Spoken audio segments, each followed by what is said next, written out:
One day left to go here at ACC Media Days, ACC kickoff in Charlotte. Really great show lined up for you today, where we were able to sit down with Brian Parker from the Duke football team, along with from the ACC network, Roddy Jones and Justin Walters.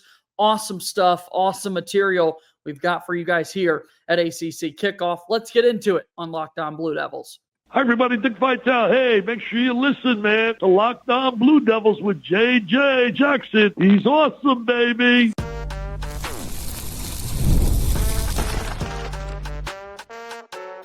You are Locked On Blue Devils, your daily podcast on the Duke Blue Devils. Part of the Locked On Podcast Network, your team every day. Hello, everybody. Welcome into another episode of the Locked On Blue Devils podcast. My name is JJ Jackson. So great to be here with you on Thursday, July 24th, 2025. Back home and situated from an exciting ACC kickoff.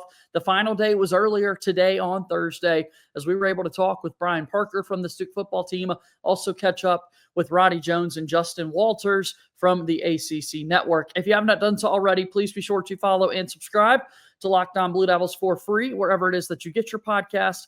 Be sure to leave us a 5-star rating and written review, particularly on the Apple Podcast platform. The algorithms love when you can take time and leave us a 5-star written review. Watch our show each and every day on YouTube. Like this video, share it with your friends. Really do appreciate all the support that you give us here on Locked On Blue Devils. So without further ado, we're going to get right to it. Let's get today's show started.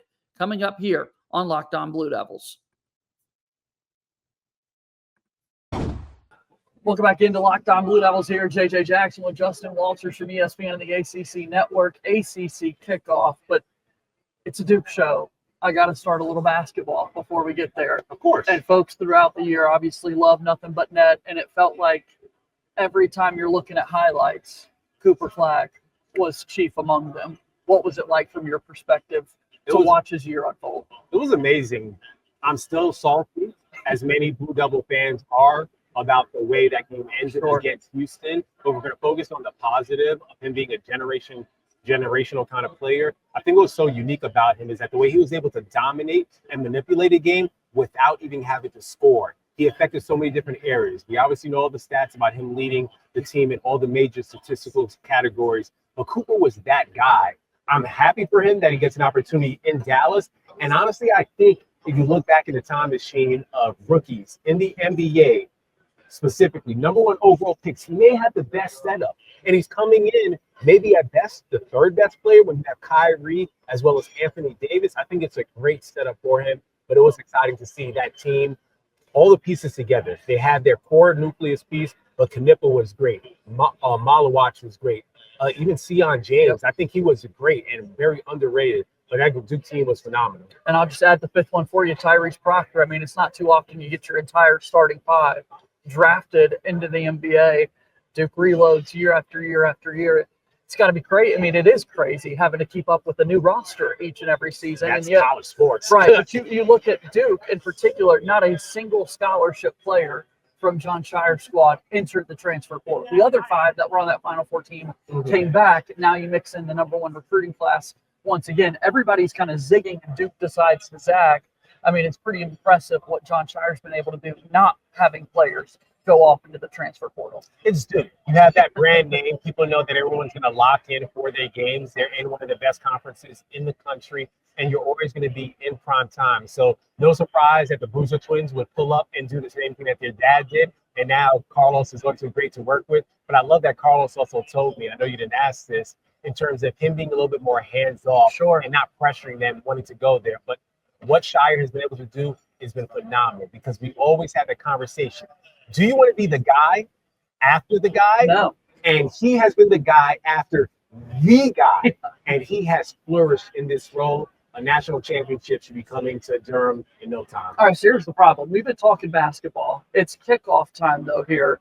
And what Duke is doing as of late is making it worthy of talking more about this football program. They won the triangle last year. We've never really seen a 3-year stretch of Duke football where they've had 26 wins combined over the last 3 seasons.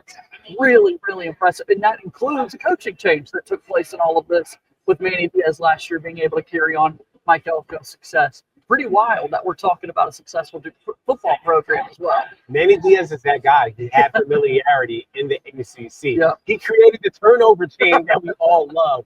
But to be more specific about what he's been able to implement at Duke, I think everyone forgets about what he was given at Duke, because I was there. I'm going to be back at Duke on Monday when we kick off our ACC road trip as we're going to all 17 schools.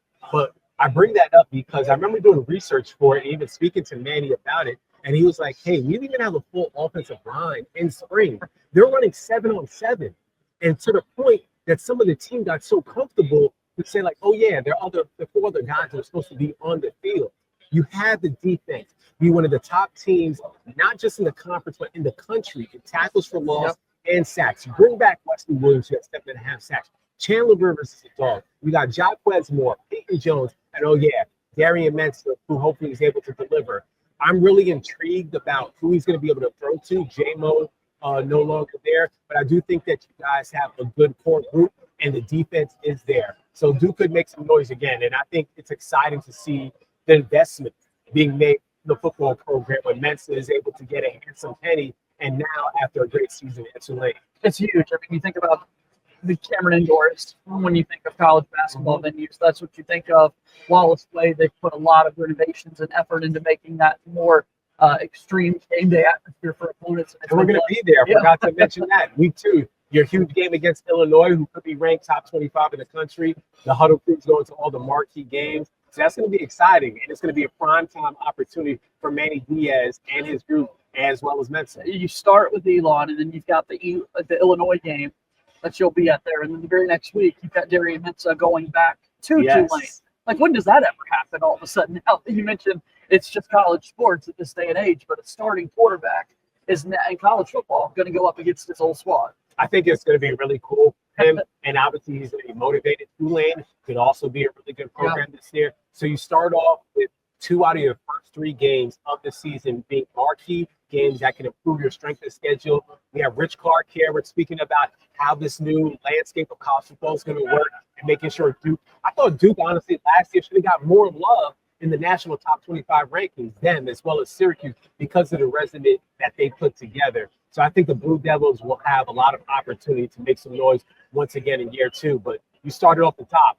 This 3-year stretch that they've been on with Elko, in addition to Manny Diaz, 3rd best in the ACC behind Clemson and Louisville. Extremely impressive. So you look at this Duke football team getting set to open up fall camp here shortly and start practice, put the pads on, go through all the normal football things. What they've been doing, though, through it the last few weeks and in the offseason is working every day with Coach Feely, getting set. And that's something that you have experienced recently. How in the world did this come together? And I want to hear about the experience.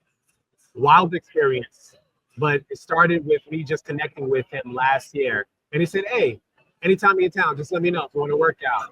Eric Macklin, who I work with, as well as Eddie Royal, they said, hey, if you do this workout, just let you know it's going to be intense. I was like, all right, I'm a former athlete, not a D1 athlete, but I like a challenge. Right. So I've done a few workouts with him coming over to Duke, whether it be for baseball, basketball. And then I came back down for the ACC baseball tournament, which was hosted at Duke, or more specifically, the Durham Bull Stadium.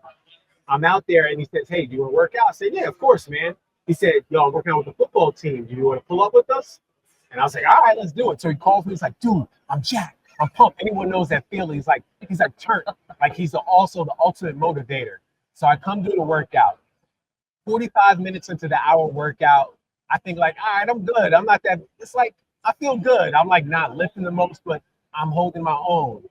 I find out that they're doing 110s. That is the length of an entire football field after. I said, nah, I just got basketball shoes. They're like, you might want to get some cleats. I didn't take them up on their advice. So 110s, we have to make it in 15 seconds. 110 yards. We do it 12 times. I thought we were doing it initially 10 times. We did it 2 more because someone said something and Coach Philly got upset. He said, hey, 2 more. I ran with the offensive lineman. I made my time every time, but I was struggling.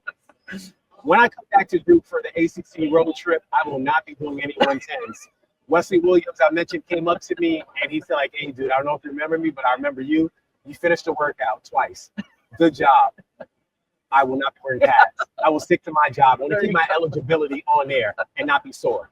Thanks for stopping by today, man. This has been fun. Anytime, JJ. Justin Walters here with us on Locked On Blue Devils.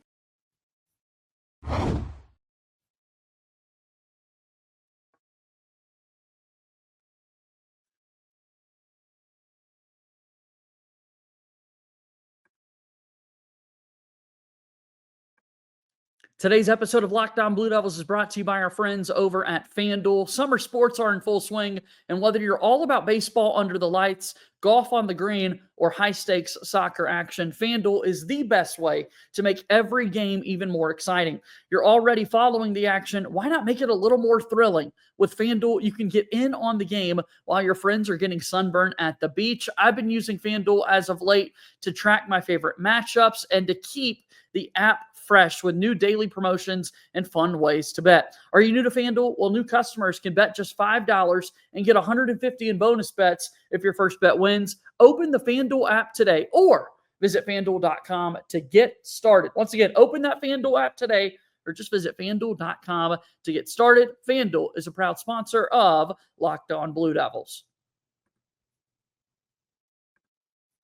Welcome back into Locked On Blue Devils. JJ Jackson here today with Brian Parker II from Duke Football.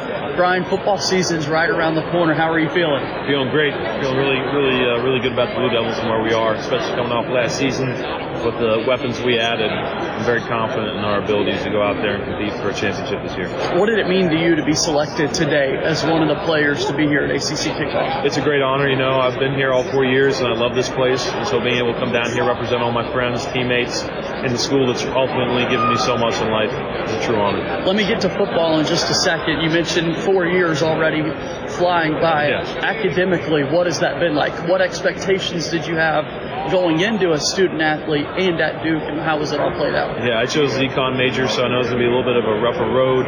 But no, it's been awesome. I've learned so much to be able to help me outside of football because unfortunately it does end at some point, and I got to be prepared for the real world when it comes.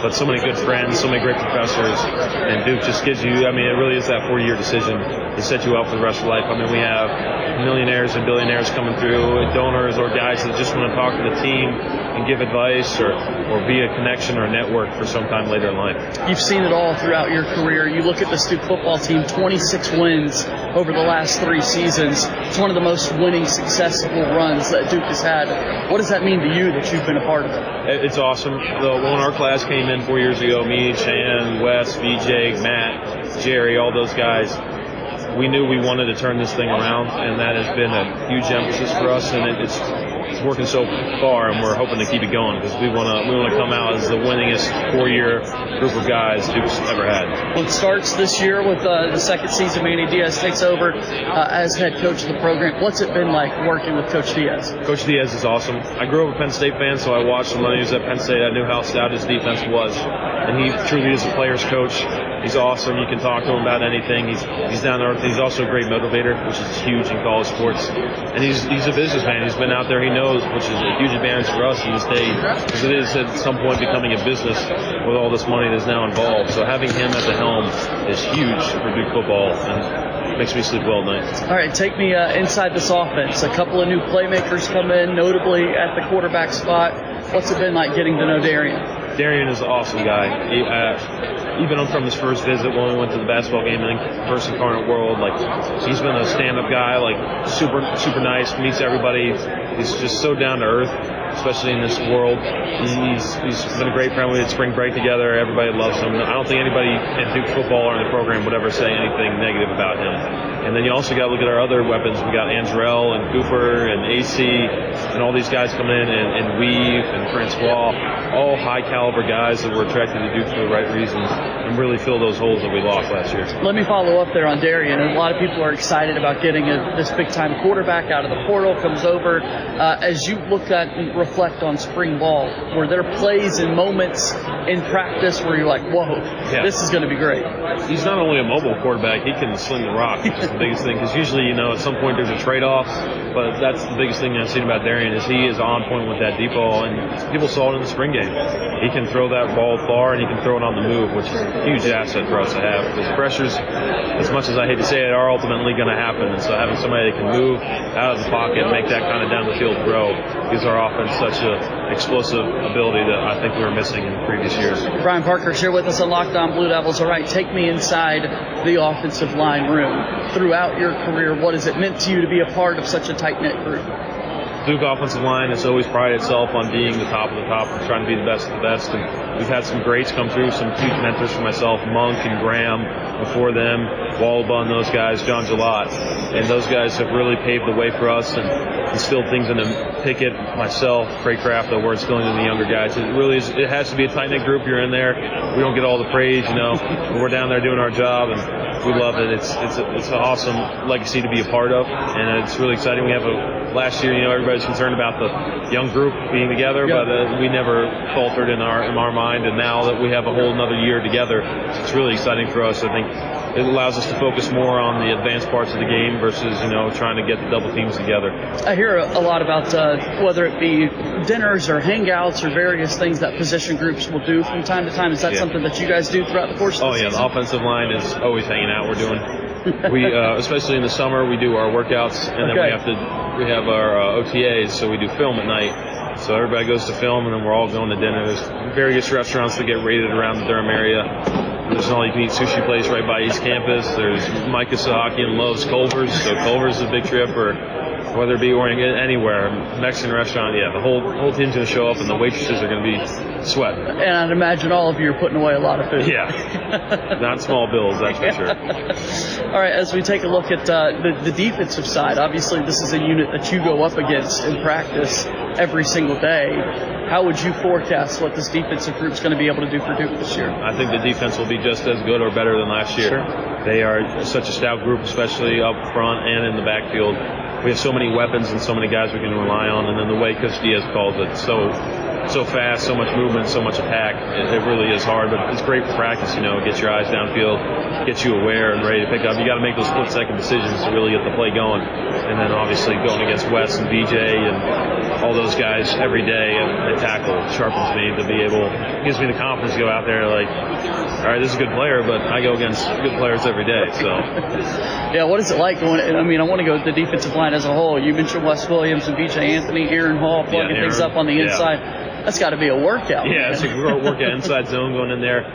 Inside drill against Aaron and Josiah Green from Dartmouth is going to be a really good player for us. The young guy, Preston Watson, all huge run stoppers inside, all great players. And then on the outside, it's no better. You got BJ and Wes running hard upfield, making you move your feet, getting you off balance. And it really, those guys, it's iron sharpens iron. What's it been like watching Bryce Davis? He's going to be a great player. Yeah. Coming in young, he's very talented. But he's down to earth. He knows he's got to work. He's not anywhere near where he wants to be. So that's the biggest thing is he's got a level head, and he's going to be a great player for us. Why number 53? My dad played college football at Buck Dillon. He wore 53. So when I was growing up, that's all. My dad's one of my biggest idols, and if not my biggest idol, so. Worked out well that you were able to take, and no one already had it. Yeah. 53 all. The only place I didn't have 53 was high school. I think I wore 75 because 53 was taken. And then, as soon as I got to college, right back to 53. As we look ahead to this season, what kind of is the word that you want to spread about Duke football and what this program is going to be able to accomplish this year? I'd say it's a new Duke football. People in the past have been saying, Duke football, maybe we'll go out there, win 6 games, or, we'll be 6 and 7, middle of the pack. But no, we've established ourselves over the last 3 seasons with 9, 8, 9 wins again. And now it's time to take the next step. We've been working hard, and we've earned that right. We go through this tour every year with Coach Feely, and that's something we pride ourselves on as being the hardest working group in America. And we believe that. So that's what's going to take us over the edge. Brian, thanks for the time today, man. Thanks for having me. Brian Parker here with us on Locked On Blue Devils. Go Devils.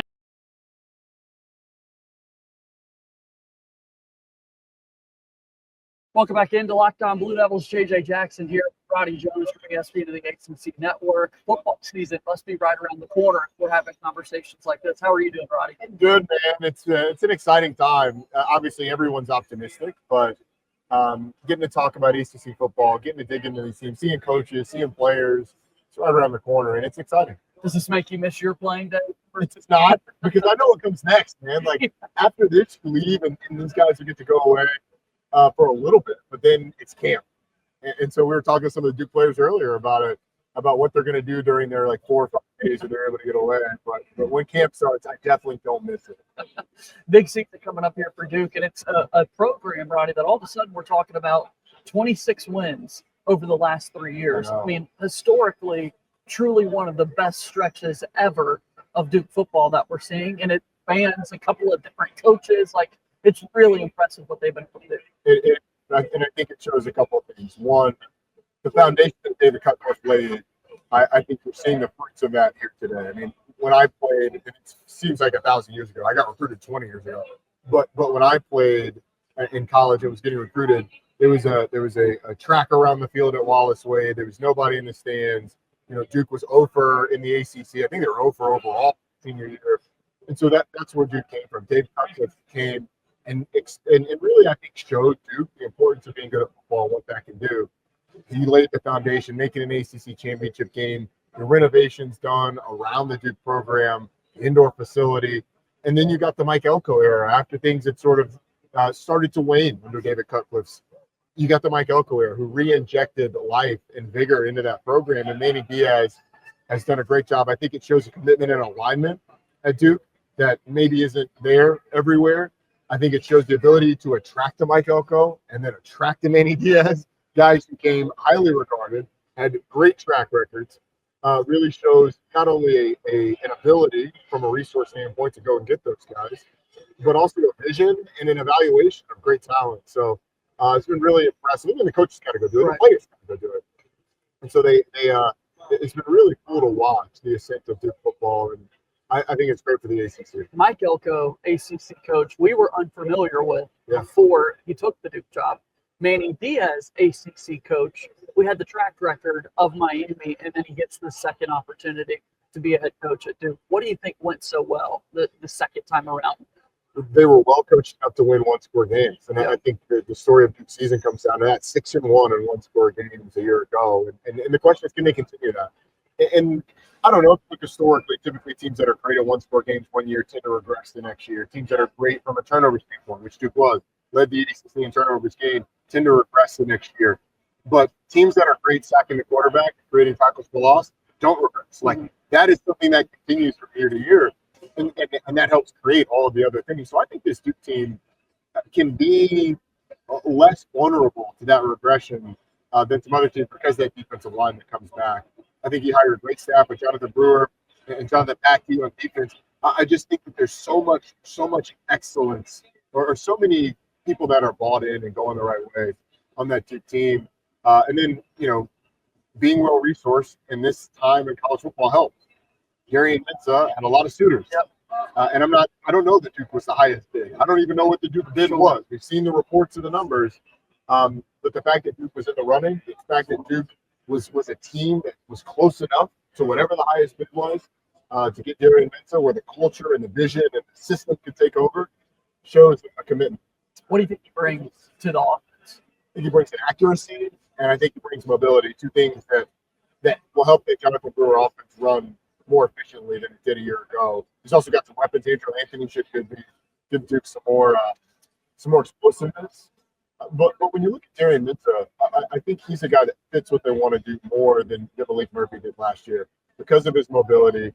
And Jonathan Brewer is a Rhett Lashley disciple. They coached together under Manny Diaz at Miami. Jonathan Brewer comes over from SMU. Look at Rhett Lashley's quarterbacks. Kevin Jennings and Preston Stone before him both have mobility. Kevin Jennings and Preston Stone before him both able to dish the ball accurately underneath and really be a point guard. Like, that's what the quarterback in those offenses needs to be. Get the ball out, use your legs to create some, but really you want to get the ball out on time to playmakers. And I think has enough playmakers around where Darian Mensah can bring his accuracy and his mobility as a big plus for this Duke offense. Yeah, those playmakers. You mentioned, the big addition from Andrew Anthony coming in from Oklahoma. Last year's offense featured a whole lot of Jordan Moore, a whole lot of Eli Pankel. Those guys are now off to the NFL. Duke brings back Samir Higgins. They bring back Quayshawn Brown. And now you add in Andrew Anthony, Cooper Barcake. I mean, some of those skill guys have an opportunity to make their names known. Yeah, and Rhett Lashley's offense. I keep going back to Rhett because I think that's what this offense looks like when it's actualized. Rhett Lashley's offense 2 years ago when Jonathan Brewer was on staff, when they were still in the American Conference, that offense did not have a single receiver over, I believe, 500 yards receiving. But they had 8 guys that were over like 200. They did not have a single receiver until the last game of the regular season against Navy go over 100 yards receiving. But they had, like 25 70-yard receiving games over the course of the year. It was ridiculous. So it's not going to be a focal point of one guy, and I don't think they want it to be. They don't want to have just the Jordan Moore. Sure, Andrew Anthony goes off, or Samir Higgins goes off for 1,000-yard season, they'll take it. But I think if you got Jonathan Brewer in an honest moment and really asked him and said, hey, look, what would you design? I think he would say, I want 4 guys with 500 yards.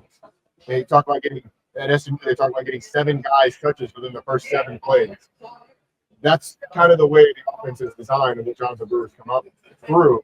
So I think that's where they want it to be. Last one here for you. As we look forward to this football season, as you reflect back on your playing career and now the position that you've got up in the booth, Cameron Indoor Stadium is always regarded as one of the absolute best venues when it comes to basketball.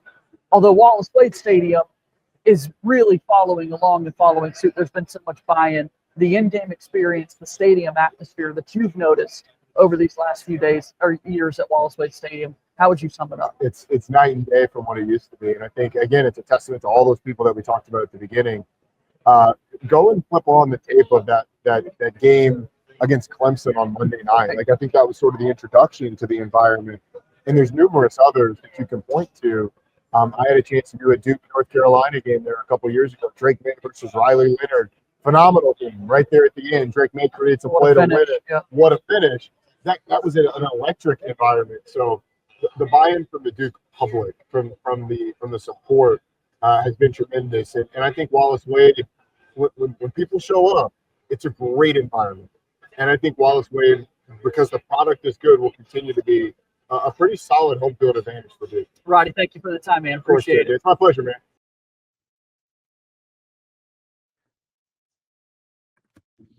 Really awesome show today. Really awesome week in Charlotte at ACC kickoff. Love that the Locked On Podcast Network was able to have us there for coverage all week long for the event. Finally got to see Duke come through today, and that was really exciting. Appreciate all the support as always. Please be sure to subscribe to us on YouTube. Follow us on X at LO_Blue Devils. We're on Instagram and TikTok as well. Wherever you find your podcasts, we are there for you. Continue to support this show because it really means a lot when you guys do that. So without further ado, that'll do it for today's show. As always, go Duke. I'll talk to you again soon. My name is JJ Jackson. Thank you and good day.